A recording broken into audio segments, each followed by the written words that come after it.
Imagina só, receber um pedacinho dos lucros das maiores empresas do país caindo direto na conta. Essa é a grande promessa por trás do investimento em dividendos, uma das estratégias mais queridas para quem busca criar uma renda passiva. Mas e se o indicador mais famoso para encontrar essas oportunidades, na verdade, for uma grande armadilha? Vamos desvendar juntos porque um número que parece ótimo pode esconder um perigo real. Olha, os dividendos são, talvez, a prova mais concreta de que alguém é sócio de um negócio que está dando certo. É dinheiro de verdade, sabe? Sai do lucro da empresa e vai direto para o bolso de quem investe. É a confirmação de que aquele investimento está gerando valor de verdade. Certo, mas com tantas empresas na bolsa, como é que se compara o retorno que cada uma oferece? Uma que paga, digamos, R$ 1 por ação é melhor que outra que paga 50 centavos? Para responder isso, a gente precisa de uma régua, uma métrica que funcione para todo mundo. E essa métrica é o famoso Dividend Yield, ou simplesmente DY. O jeito mais fácil de pensar nele é como se fosse o aluguel que o dinheiro gera por estar investido naquela empresa. É uma porcentagem simples que mostra o retorno que se tem só com os dividendos que ela distribui. Bom, nosso roteiro aqui vai ser o seguinte. Primeiro, vamos entender qual é a dessa armadilha do DY alto. Depois, a gente vai descobrir quais métricas contam a história de verdade. Na sequência, vamos montar uma estratégia mais inteligente e, por fim, aprender a pensar no longo prazo para medir o que realmente importa. Vamos começar então pelo ponto central do problema. A simplicidade do dividend yield é o que atrai, mas ela também esconde alguns perigos que podem sim levar a decisões bem ruins de investimento. Existe essa crença muito forte no mercado, quase um mito, de que um dividend yield lá nas alturas é sempre um sinal verde. Mas, na prática, essa pode ser uma visão perigosamente incompleta das coisas. E aqui está a matemática por trás dessa ilusão. O dividend yield é o dividendo dividido pelo preço da ação. Pensa numa balança. Se o preço da ação desaba, o que acontece com o resultado do DY? Ele sobe, mesmo que a empresa não esteja pagando nenhum centavo a mais. O yield parece ótimo, mas a causa disso pode ser um problema grave que fez o preço despencar. É exatamente este o contraste perigoso. O que à primeira vista parece um tesouro, um DY altíssimo, pode na verdade ser uma cilada. Muitas vezes, esse número inflado é só um sintoma de que a cotação da empresa está em queda livre, escondendo problemas sérios. Isso não é só teoria, não. Dados do nosso mercado, aqui do Brasil, mostram bem essa realidade. Entre 2016 e 2021, quem focou só em comprar ações com yield alto enfrentou um período bem difícil, chegando a ver uma queda de quase 50% do pico. É a prova de que seguir um único indicador sem contexto é uma aposta bem arriscada. Certo, então se não dá para confiar só no dividend yield, para onde a gente olha, para fugir da armadilha, a gente precisa de outras ferramentas, métricas que contem a história completa sobre a saúde financeira de uma empresa. A primeira ferramenta-chave é o Payout Ratio. Basicamente, ele nos diz qual porcentagem do lucro a empresa está de fato distribuindo. É como se fosse um raio-x da política de dividendos da companhia.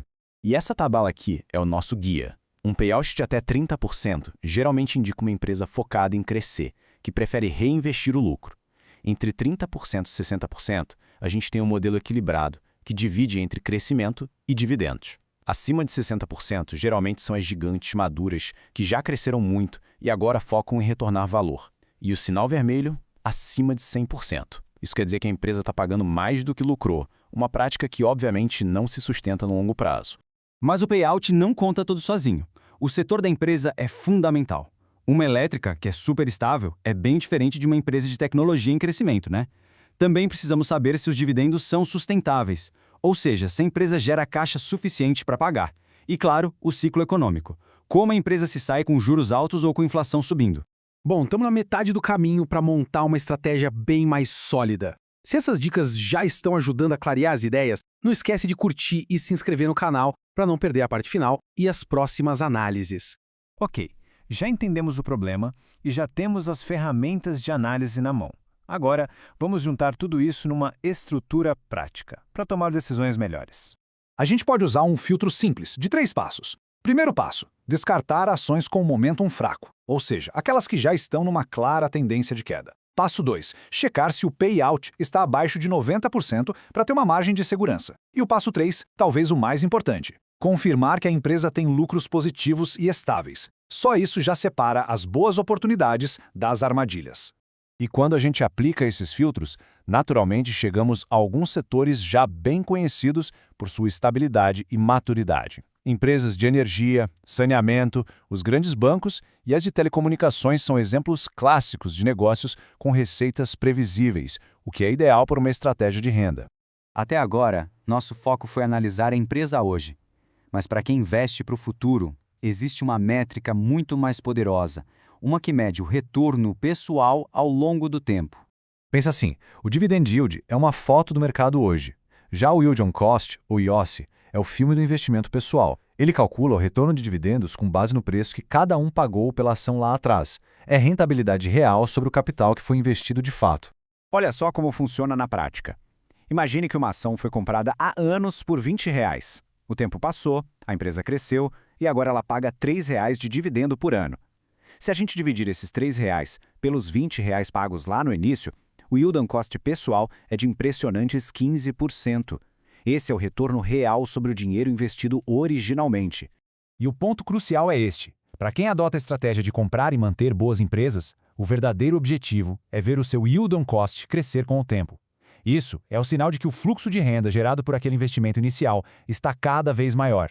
E isso tudo nos leva a uma reflexão final. A estratégia de investimento está presa na foto do momento, que é o dividend yield de hoje, ou ela está construindo um filme de longo prazo com foco em aumentar o yield on cost e garantir a renda do futuro? Espero que essa análise ajude a construir uma estratégia de dividendos mais inteligente e focada no que realmente importa, o longo prazo. Para mais conteúdos como este, não se esqueça de curtir o vídeo e se inscrever no canal. Muito obrigado e até a próxima!